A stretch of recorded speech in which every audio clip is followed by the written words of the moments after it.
لوگ خیر و شر سے ان میں انسان پری ڈیسٹنڈ نہیں ہے. کون کون سے معاملات ہیں؟ خیر و شر کے تمام معاملات. مجھے اچھائی کرنی ہے, مجھے برائی کرنی ہے, مجھے جھوٹ بولنا ہے. یعنی اس کا رزلٹ پہلے سے خدا کو نہیں پتا. رزلٹ معلوم ہونا ایک بالکل الگ چیز ہے.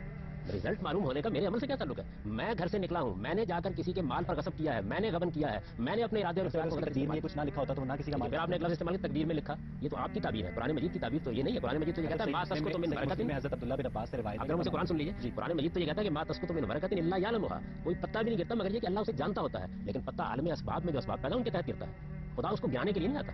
ایک پتا بھی گرتا ہے, ہوائیں اس کو اٹھا کر یہ بھی تو آتا ہے نا اس کی 23ویں آیت میں کہ انسان پر کوئی بھی مصیبت تب تک نہیں نازل ہوتی جب تک خدا کی اجازت نہ ہو. نہیں, دیکھیے بات ہے, اذن اور اجازت بالکل الگ چیز ہے. اذن اور اجازت کا مطلب یہ ہے کہ جب کوئی معاملہ ہونے لگتا ہے تو خدا مجموعی حکمت کے تحت یہ دیکھتا ہے کہ اس کو ہونے دینا یا نہیں ہونے دینا. آپ نے قتل کا ارادہ کیا, آپ گھر سے نکل کھڑے ہوئے, لیکن یہ قتل اس وقت مجموعی حکمت کے لحاظ سے نہیں ہونا چاہیے, تو آپ کو قتل کرنے نہیں دیا جائے گا, لیکن آپ مجرم قرار پا گئے اس لیے کہ آپ نے اپنے ارادے اور اختیار کے ساتھ قتل کا اقدام کیا. اختیار سے کروں گی, یہاں آنا میرا اختیار تھا, لیکن نتائج پھر منسوس باللہ ہیں. میرے پاس کیا ہے؟ مجھے ٹامک ٹوئیاں مارنے کے لیے زمین پہ چھوڑ دیا گیا کہ پیدائش اس کے ہاتھ میں تھی, موت اس کے ہاتھ میں تھی. اگر میں خودکشی کروں گی تو حرام ہے, گناہ ہے. مجھے یہ دنیا چیز نہیں لگی, میں کیا کروں سر؟ میرے پاس کیا اختیار؟ میری گزارش سن لیجیے, آپ کو جس دائرے میں اختیار دیا گیا وہ خیر اور شر کا دائرہ ہے, اور خیر اور شر کے دائرے میں یہ صرف مذہب نہیں کہہ رہا, ساری دنیا اسی کو مانتی ہے کہ آپ وہاں پہ مسئول ہیں اور جواب دیں.